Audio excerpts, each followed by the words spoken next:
yang kecil M15.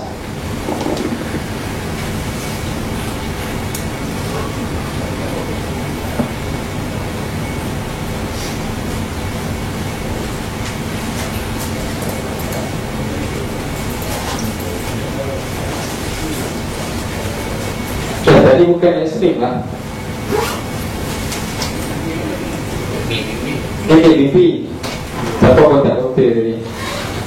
Dan kita buka kecil dia. Ekstrim atas tadi. Atas. Ekstrim sel. Stop bibi. M15. Ada ekstrim sel dia.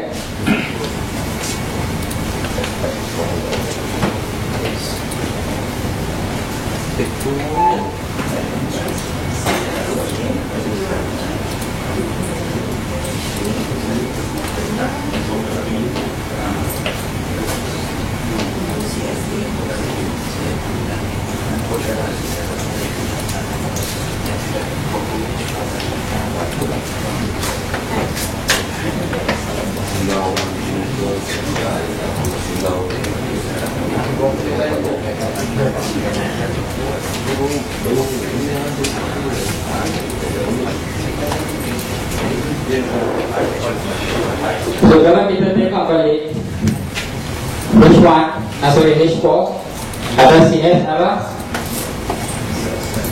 apa ni? Sel ya. So berlaku Vites kan? So ini yang sebenarnya yang kita tunggu kalau ini ikut SOP yang kita discuss malam. Semasa berlakunya retest di H1 tak ada apa-apa setup, tapi di M15 kita ada string.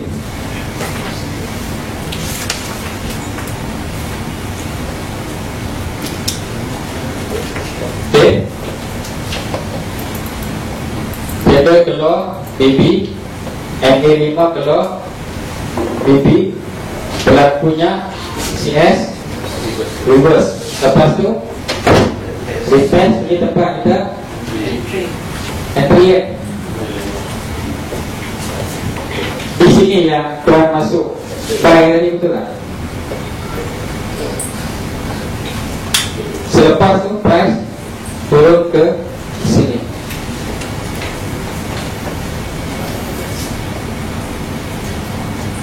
Ini setup yang sebenarnya yang kita tunggu di dashboard.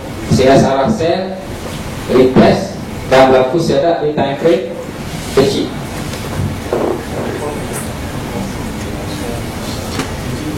Okay.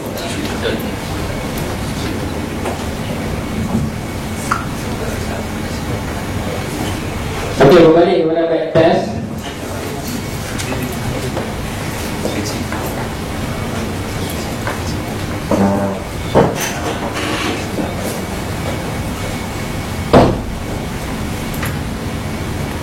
Waktu kita nak buat backtest, saya berbalik kepada position ataupun screenshot kita yang semalam, yang sama juga yang 3 time frame tu. Okey, kita andaikan hari ni market pun tak jalan apa semua, kita nak buat backtest. Kita dah ada SOP kan, berdasarkan CS arah H4 re-entry masa retest, dan wajib berlaku setup di time frame yang lebih kecil kan. So bila kita dah ada SOP, kita nak buat backtest, so apa yang kita perlu cari adalah setup yang sama dengan SOP kita. Okey, sebagai contoh, di sini kita tengok kita ada CS arah buy.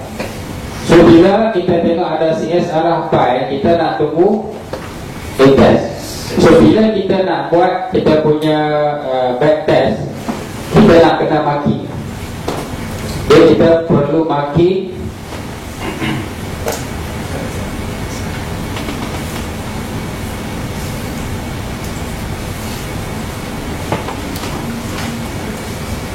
dekat kita punya chart Selalunya saya akan gunakan sekurang-kurangnya 4 line, dan saya akan colorkan dia dengan color yang berbeza. Okey, yang saya selalu gunakan adalah untuk stop loss. Saya akan colorkan dia merah.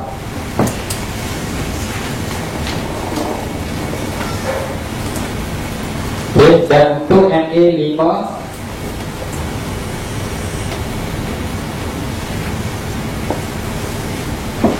MA10 saya akan colorkan dia dengan color magenta. Okay, untuk M3 saya akan colorkan kuning. Untuk DP saya akan colorkan hijau.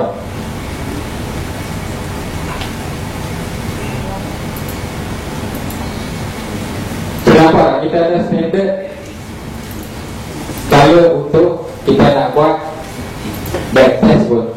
Kita ni boleh decide sendiri color apa yang nak pakai, tapi kita balik kepada standard hijau. Kita faham kalau kena TP hijau, jadi automatic dia dah trigger kita punya mind. Kalau tengok anytime pun hijau ni untuk TP, stop loss color merah. Okay, kuning untuk entry.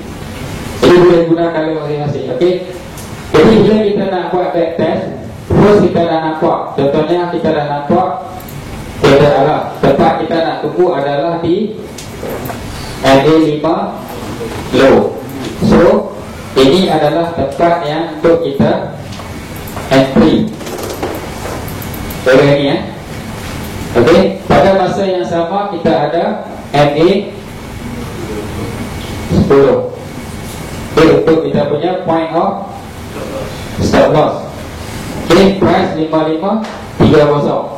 Jadi kalau minus 10 pip jadi 55 20 kan. Okay, kalau susah sangat nak adjust dia punya line tadi, masukkan value.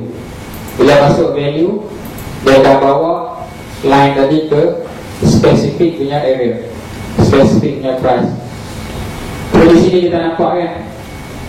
Okay, masa berlakunya kita arah, jadi tempat kita nak entry, jadi kita punya point of stop loss, dan di sini kita punya stop loss yang kita set. So di sini kita boleh measure dah berapa jarak ke sini.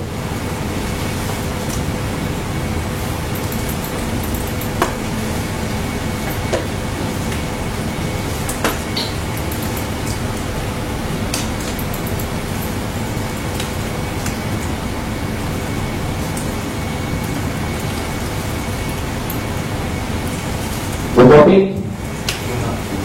Dia dah 26 pip. So kalau kata kita nak ambil satu nisbah 2, so kita kena ambil PP 52. Okay, 52 pip lebih kurang di area ni.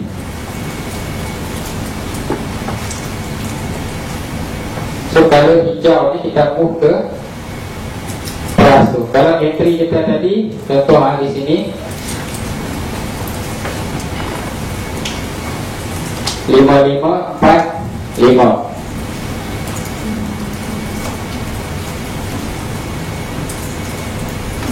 So kalau 52 pip jadi 9 7 5545 tadi kan. Kalau campur 50 pip jadi 9 5 95 50. Kita tak 50 2 kan.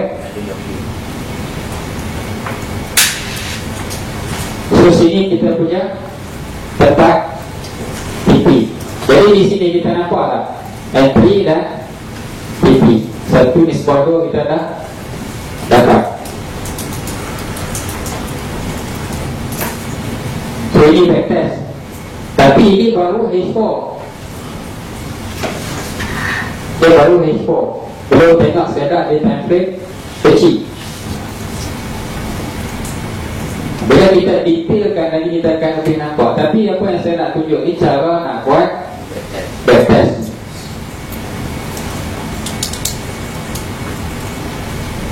Okay, nampak tak? Kita bangkit backtest kalau itu perlainan. Okey, bila kita tengok yang ni pula, next step kita nak check apa? Okay, kita dah TP yang kita dah dapat. Tapi berapa banyak perjalanan daripada setup tadi tu? Kita nak record juga. Sebab kita nak record untuk maksimum TP. Sebab bila kita dah dapat data tadi, berapa jauh perjalanan satu-satu setup tadi, itulah gunanya account yang kedua tadi, untuk trade management. Supaya kita tak tengok saja kan. Dapat tak? Okey, kita dah kena TP tapi price masih berjalan. So that's why kita nak recordkan berapa maksimum perjalanan setup tadi. Contoh kita entry di sini. Okey, maksimum perjalanan 145 feet. Apa tadi yang kita nak record?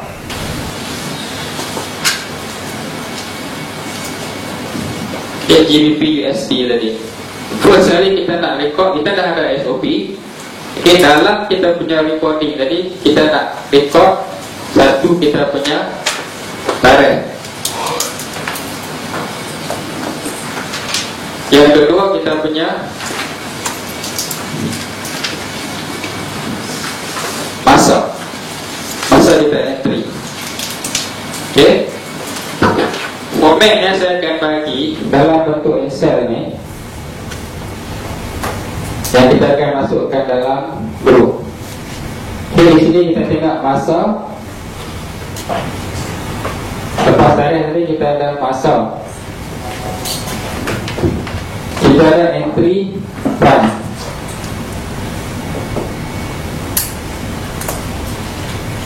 kita ada stop loss price, kita ada stop loss in pips.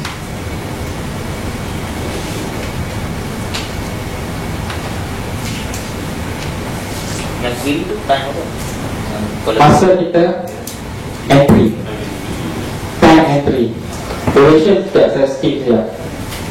Stop loss kita ada TP in pip, kita ada TP price, kita ada sekali lagi duration, dan kita ada maximum move yang tadi kita measure perjalanan tadi tu.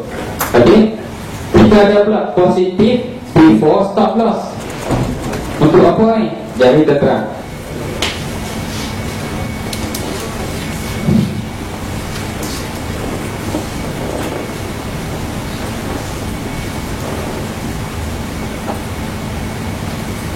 So kita nak record sama ada setup tadi TP ataupun stop loss. Lepas tu kita akan tengok pula ada tak setup lain.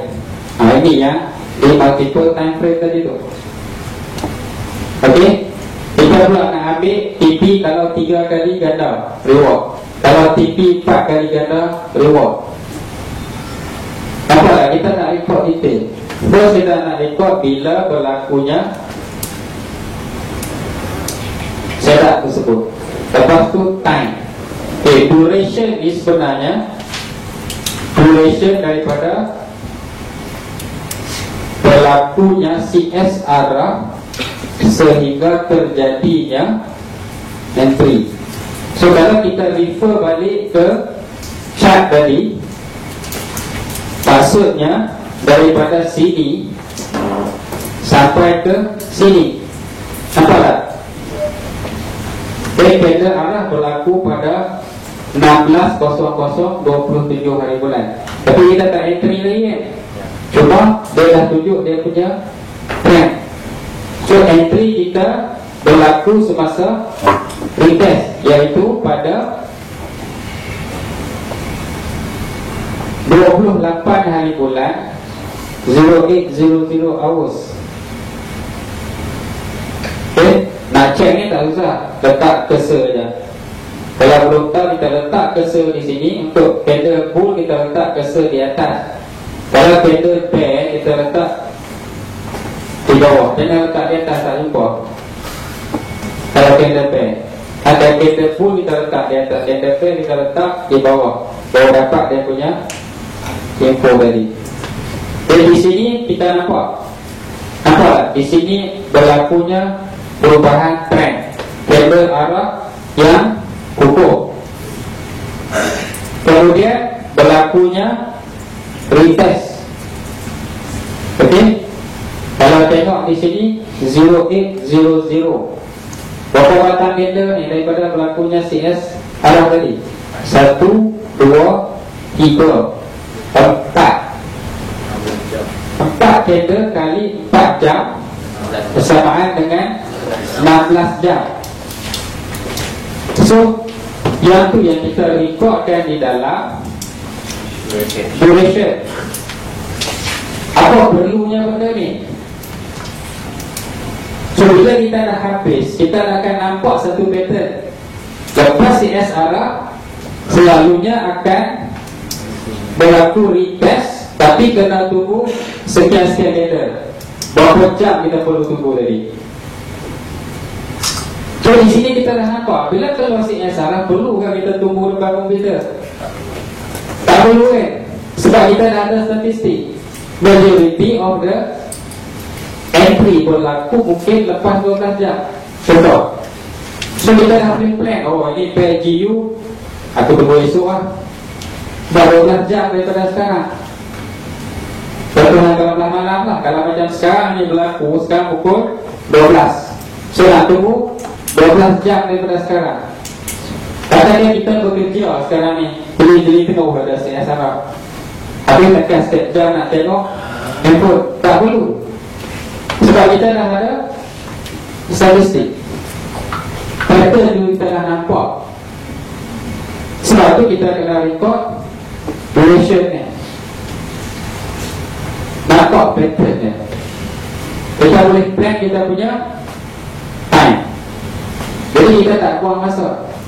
Dan kita pun tak mengadap chat unnecessary. Buat benda lain dulu. Kalau kita ada kerja, buat kerja. Kalau kita ada bisnes, buat bisnes. Tak perlu nak duduk tunggu dia. So bila kita entry, kita record kita punya entry price tadi. Kita record kita di mana kita punya stop loss. Yang kita marking tadi tu. Kalau tempat-tempat kita marking dengan 4 color tadi kan. Okay. Kita dah record siap-siap kat mana. Dan nilai stop loss dalam bentuk pitch. Okay. Nilai TP dalam bentuk pitch. Kalau tadi 26 26 pitch. TP 52 pitch. So kita record pula price. Kita record pula duration. Sekali lagi duration. Duration di sini bermaksud duration daripada entry ke TP.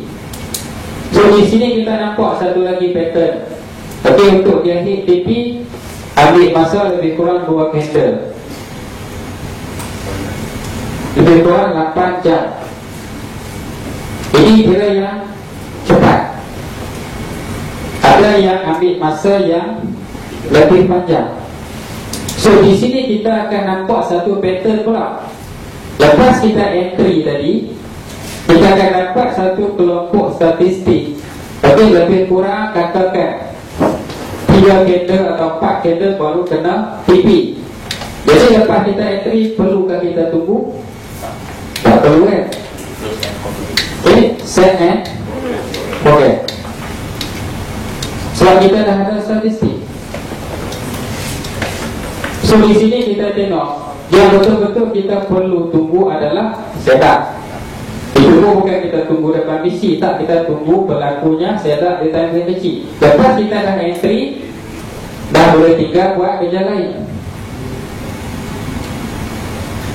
So dia market yang decide dia nak pergi ke TP atau nak pergi ke stop loss. Jelas tak tu? Yes. Ada soalan tak? Okay. So apa perlunya maksimum movement?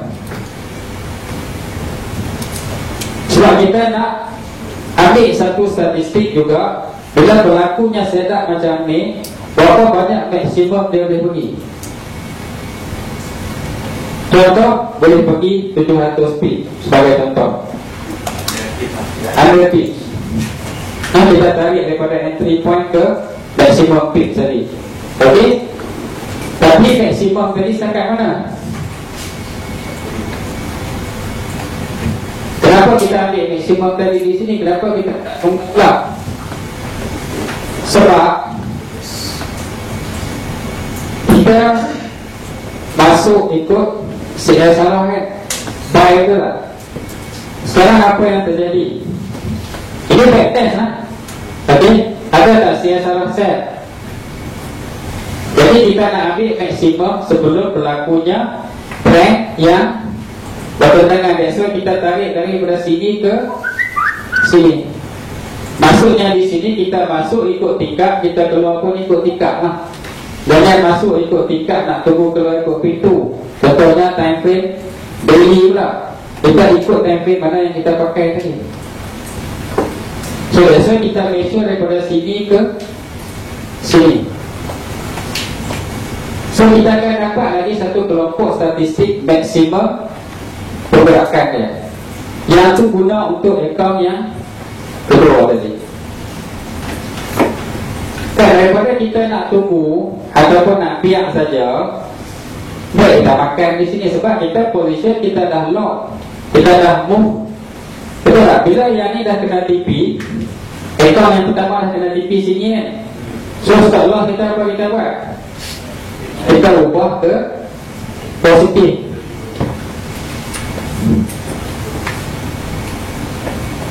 So kalau dia patah balik pun kita tak rugi, kita untung tapi sikit. Tapi kalau dia teruskan perjalanan, kita akan dapat lebih lagi.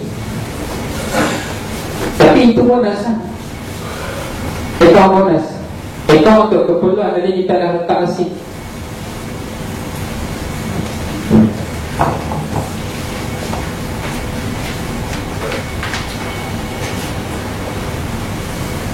Positif sebelum SL. Apa maksud dia? Dan apa kegunaan dia? Okay. Sebab akan berlaku masa kita back test, ada setup tapi tak menjadi. Contoh, kita ada CSR set. Jadi kita tak masuk ke multiple time frame lagi tau. Kita just ambil based on H4. Kita nak boleh faham H4 dulu. Okay, katakan ada CSR set. So kita nak tunggu entry di mana? Sini angle 5 high betul tak? So kita punya kuning ni, kita dah target di sekitar sini. Okay, kita punya point of stop loss di atas MA 10. Mana MA 10? Okay, di sini pada masa tersebut lah. Kita ni. Okay, 10 pip di atas time of stop loss. Okay, lebih kurang sini. Okay, bila kita tengok di sini, jarak entry ke stop loss lebih kurang dalam 10 pip. Jadi untuk TP, kalau satu nisbah 2 lebih kurang dalam 20 pip. Kena TP tak? Kena TP. Tak apa, itu yang TP kita tak risau. Yang TP alhamdulillah. Nak cari yang fail sekarang ni. Nak cari yang fail. Okay, kita ambil contoh yang ni lah. Dia arah buy retest kan. Dia kita tak tengok time kecil tak. Kalau tengok time kecil mungkin ada entry dekat sini. Kita katakan kita tak tengok, kita betul-betul nak tunggu retest. So maknanya kita tunggu mana? Kita ni kan. So arah dan kita tunggu entry di sini. Okay, point of stop loss di mana? Dari 10 sini kan. Dan 10 pip di bawah lebih kurang di sini. So maknanya kita nak entry di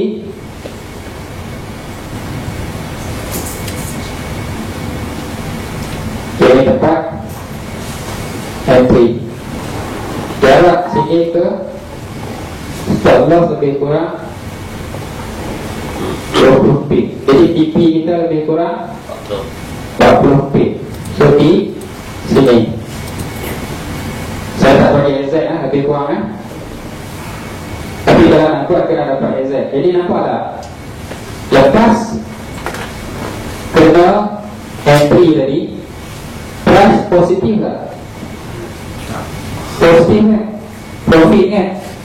Tapi tak kena TP. Betul tak?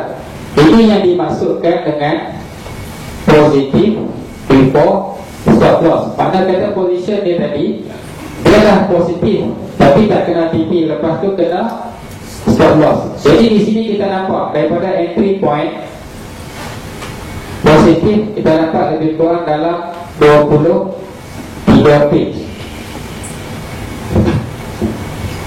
Kalau tolak spread tinggal 20 pip. So mana kita akan record 20 pip di sini. So kita dah nampak di sini satu pattern. Kalau kita dah dapat keseluruhan data ni, kita akan nampak satu pattern minimum PT yang selamat.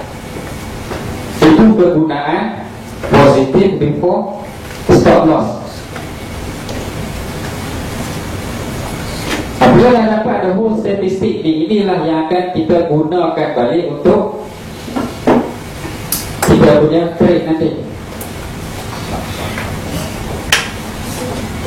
So lepas tu kita record kita punya stop loss ataupun TP, dan remark kita ni ada tak setup di time frame yang lain. Mungkin extreme atau NHV time frame yang lebih kecil. Setup ni maksudnya bila buka balik time frame yang kecil, yang 3 time frame tadi. Okay? Sebab mungkin yang loss tadi tu, okay, sebagai contoh, katakan kita applykan setup di time frame kecil ni kan, dan apa jadi dekat trade kita yang ni, kita loss kan, kita kena TP, lepas tu kena stop loss. So kita buka time frame yang kecil. Okay, phase 1.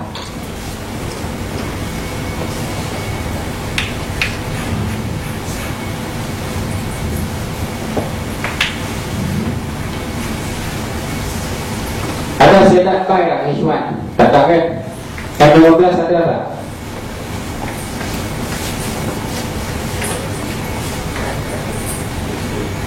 Ada setup buy tak yang 15?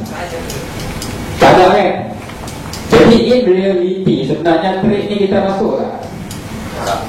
Kita tak masuk kan? So makna kita dalam record kita di Excel tadi, kita tahu kalau kita masuk berdasarkan entry, re-entry di H4 sahaja, kita akan kena stop loss. Tapi in reality, kalau kita tengok setup di multiple time frame, memang tak ada setup. So bermaksud kita tak entry pun. Sebab tu di sini kita nampak peranan multiple time frame. Kalau kita nak ambil berdasarkan re-entry sahaja, kita dah nampak statistik tadi macam mana. Agak-agak berapa persen? Agak-agak lah berapa persen. Kita arah tadi, kalau kita just nak masuk berdasarkan CSA, lepas tu kita tunggu re-entry sahaja. Kita tak mau tengok time frame kecil. Average tadi kan sebulan ada lebih kurang dalam 10 CSA average agak-agak daripada 10 ni, kalau kita masuk based on yang dia kerja, berapa persen yang hit TP? 20 60 80 okay, itu agak-agak. Tapi sebenarnya Kalau tak tengok multiple time frame, kita punya accuracy cuma. So daripada 10 cuma 3 kali saja kalau kita nak based on re-entry tanpa tengok di time frame kecil. Nak ambil tak risiko buat macam tu? Tak mau kan? Daripada 10 entry 3 saja kena TP, 7 stop loss, emosi tak boleh terima. Betul tak? So di sini kita dah nampak daripada statistik dah tunjuk. Kalau sekadar nak berdasarkan yang ni, contohlah nak ambil jalan mudah kan, nak ambil re-entry saja, inilah result kan. Inilah yang saya buat dulu. Tak mau susah-susah, buat PO tempat re-entry, penuh PO. Lepas tu tak ada stop loss, keluar pergi balik-balik tengok, tu dia penuh, belum masuk. Tapi tu dia price, kita buy di sini, price dulu bawah, stop loss tak ada, jadi negatif. Bila 3-4 kali kena, ada something yang tak kena, revisit balik, tengok balik. Lepas tu baru buat data yang accurate. Oh, patutlah aku kena dulu. Sebab on paper dah tunjuk benda ni tak workable. Yang tujuan kita buat ni, kita nak pastikan kita punya plan tadi tu, trading plan tadi workable. Kalau on paper pun fail, tak heran kalau masa kita buat yang real, kita akan fail 2 kali ganda. Sebab yang on paper okey pun, yang real belum tentu lagi kita boleh ikut 100%. So bila nampak statistik macam ni, kita nak ambil, nak sedap ni saja. So kita tak mau ambil. So di sini kita dah nampak 7, 3. So apa yang biasanya kita buat? Dari pakai salah. Itulah, pernah kita hadapi macam tu kan. Terus kita buat conclusion tak boleh pakai. Tapi kalau kita lebih kreatif, kita akan mula cari filter. Macam mana nak naikkan accuracy daripada 30, nak naikkan ke 60 ataupun lebih. So di sini berbalik kepada matematik. Sama ada tambah filter untuk kita nak kurangkan entry. Sebab kalau kita boleh kurangkan yang ni, contohnya daripada 7 tadi, kita tak ada setup di time frame kecil. Bila kita trace balik yang fail, kita dapati contoh 6 tak ada setup pun, hanya satu saja yang betul-betul ada setup time frame kecil, tapi masih lagi kena stop loss. So di sini apa jadi? Daripada 10 sekarang dah tinggal berapa entry? 3 dan 1, jadi 4. So kita dah eliminate tak yang tak valid tadi tu dengan tengok time frame kecil. Kita dah tak entry kan. So kita cuma ambil yang lebih kukuh. So di sini secara tak langsung kita dah increase kita punya accuracy jadi 75%. Itu yang 3/4 tadi. Tapi kalau kita tinggal terus CSR H4 dengan re-entry tadi, kita cari pula kaedah lain, ataupun worst case cari lagi teknik yang lain terus. Apa jadi dengan apa yang kita belajar atau kita dah buat for the past few months? So itu yang saya kata tadi tu. Kadang-kadang plan A tak jadi, B tak jadi, C tak jadi, tapi combination A, B dan juga C tadi mungkin akan memberikan sesuatu. Sebab tu statistik penting. So sini kita nampak kan, accuracy dah bertambah. kita dah boleh buat trading plan yang lebih kukuh. Tapi kena ingat, masih lagi ada room for failure. Inilah risk yang kita kena accept. Yang balance 6 tadi, risk yang kita boleh avoid, yang kita boleh elakkan dengan kita ada trading plan yang lebih kukuh tadi. Yang ni janganlah cuba nak lari pula daripada risk ni. Sebab itu yang kita kena accept. Reality dia memang macam tu. Tak ada teknik yang 100% yang akan bagi profit. Mesti akan ada room for failure. Okay. So kita dah nampak cara nak buat. Data pun dah ada formula, ada format. Macam mana kita nak digest format, nak digest input tadi untuk kita nak dapatkan lebih keyakinan, kita nak dapatkan lebih konkret punya trading plan. Bang, kita akan ambil semua rekod daripada yang walaupun CSR tu tak ada time frame lain pun kita isi sekali lah. Macam? Kita dah nampak CSR. So kita rekod semua walaupun dia tak ada kat time frame lain punya setup. Ya, sebab ini kita nak digest. Actually ini proses kita nak dapatkan, nak buat satu trading plan yang konkret tau. Jadi mesti kita kena ada base dulu sampai kan. So base kita adalah H4 CSR. Kita yang tu kita nak pegang sebagai trend. So itu yang saya kata tadi, daripada 30 bulan tadi punya data 8 pair. Jadi ada 2184 CS Arab. Katanya kalau dia ada setup kat tempat lain, kita tulis lah ekstrim kat mana. Yes, dekat kolom setup ni kita tulis ekstrim di time frame mana. Jadi di situ kita boleh digest data tadi, kita tahu. Okey, yang selalu fail ni yang tak ada setup di time frame kecil. Itu tujuannya tadi. Jadi kalau nak buat satu trading plan yang berbeza, kita kena define dulu trend tadi. Okey, kan ada 4 elemen untuk trading plan kan. Trend, apa yang nak determine kita punya trend tadi. Kalau kaedah lain lah. Okey, apa kita kena define dulu. Bila dah define tadi, kita kena digest data untuk yang ni dulu sebelum kita slash benda-benda lain tadi tu. Macam di sini lah 2184. Okey, ada lagi data boleh ambil sebenarnya. Apa yang selalu terjadi bila ada CSR?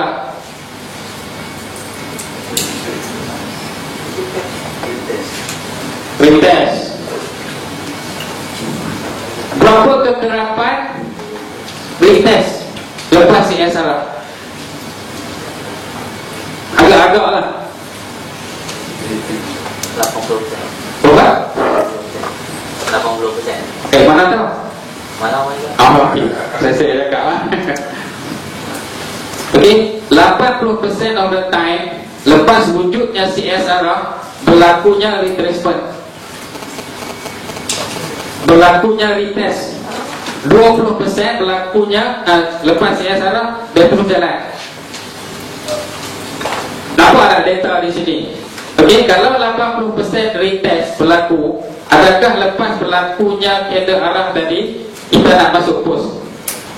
Kita nak base yang 20 kan kita nak ambil 80? Mesti kita nak ambil 80. So bila kita dah ada data macam ni, kita dah tahu apa nak buat. Kalau yang berlaku CSR terus dia jalan, tak apalah, bukan rezeki aku. Tapi kita sentiasa ingat balik, oh projection tadi sebulan nampak ya, nak jalan hanya lampi ya. Tengoklah pair lain pula. So kita dah faham behavior tadi daripada statistik. So kita tunggulah yang 80% tadi. Bagi yang kreatif, apa dia buat pula di sini? Nampak tak? Boleh fikir tak? 80% berlaku retracement. Ada idea tak daripada situ? Suri ayam lah. Okey, ambil position yang bertentangan tapi refer balik di time yang kecil. Sebab tu Abang Omar cakap semalam, kalau kita dah tersalah arah, keluar arah baru, kita tunggu retracement untuk kita nak minimal kita punya loss.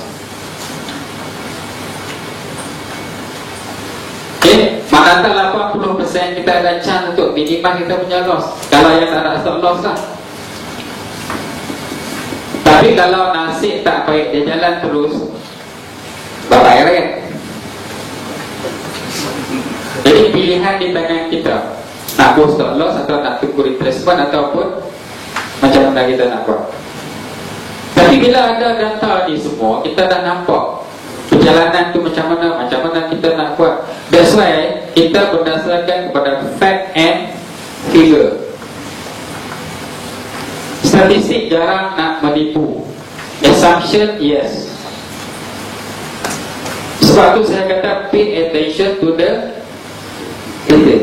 Cerita ketupat tadi kan, berbeza dia punya appearance, padahal benda yang sama. Bila kita dapat statistik detail tadi, kita dah nampak apa yang kita nak buat. Next. Di situ kita boleh create trading plan sendiri. Trading plan ni tak semestinya ada satu, boleh ada dua, boleh ada tiga, tak ada masalah. Tapi fahamkan satu dulu. Ini satu pun kita belum faham, kita dah nak buat dua tiga. Lagi kita tak tahu ATM order dah lah campur dalam satu account, guna pula banyak setup ni. Yang mana satu kan? Yang mana satu yang betul-betul kelas A punya setup, kita tak boleh nak define. Yang mana kelas B punya setup, yang mana kelas C punya setup. Bila jumpa kelas A, mungkin nak ambil risk yang slightly higher. Itu kemudian lah. Faham kan? Statistik apa kegunaan dia in detail. Sebab yang ni yang akan create perbezaan dalam kita punya trading. Sebab kita ada data.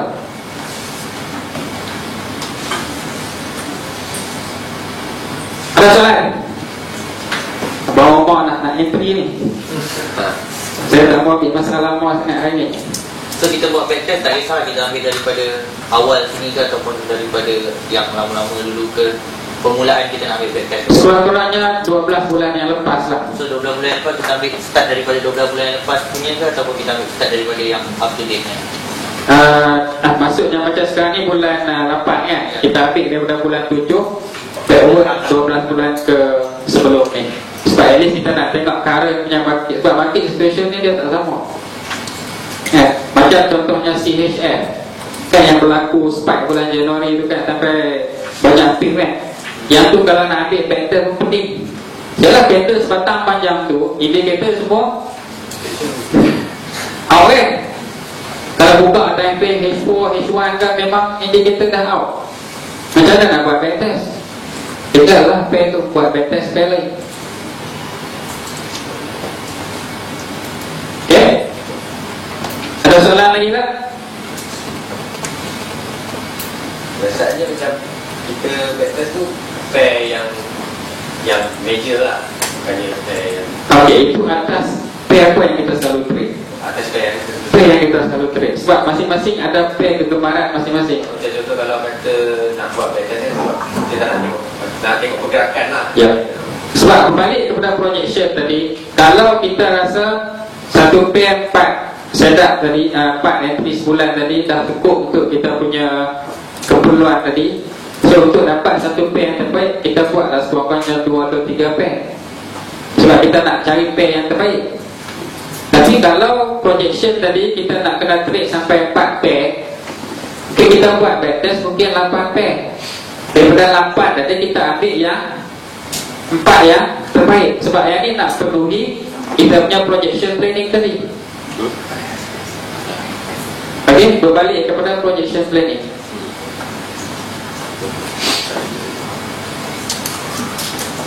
Clear? Ada soalan lagi tak? Bagi tadi saya tak betul. Jelas tak sekarang? Okay, summary kita kita dah buat semalam hari, kita dah detailkan tentang backtest. Ada beberapa soalan lagi tak sebelum saya akhiri sesi kita pada pagi ini? Dah petang ni tak ada sesi saya dah tau. Bawa nak buat live trade lah ni. Entry dah lepas tu. Entry lepas tak apa, kita tunggu pas lain. Nak extend besok kan live trade. Cuba tengok minyak. Kalau mau minyak, tak trade lah mak. Cuba tengok kombinasi 15 minit dengan 1 jam. Tengok oil. Oil. Cuba tengok oil sekarang. US oil. Yang mana tu? US oil. Ada CFP, Sini. US ni. US oil. Betul lah US 30 ni. US Oh oil. US oil. Nampak sangat tau. Kita 15 minit dengan 1 jam.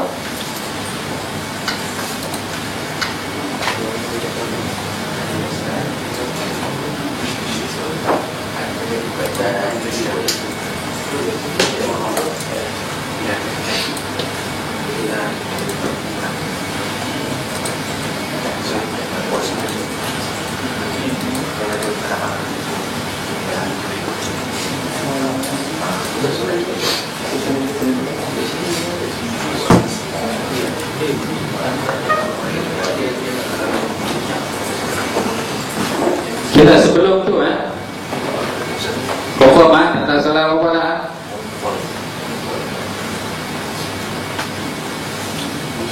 Confirm tak ada okey, Jiro nak tukar sesi. Okey, kalau tak ada soalan saya nak stop kat sini. Kita bagi laluan untuk abang-abang buat explanation tentang live trade. Okey. Jadi sesi saya berakhir di sini. Okey, jadi kalau ada salah silap saya mohon ampun dan maaf. Okey, dan saya harap penerangan yang kita lalui dalam tempoh 2 hari ini memberikan manfaat kepada semua dan boleh bawa kita ke satu platform yang lebih baik. Okey, jadi saya sudahi sesi kita dengan wabillahi taufiq wal hidayah. Wassalamualaikum warahmatullahi taala wabarakatuh. Waalaikumsalam.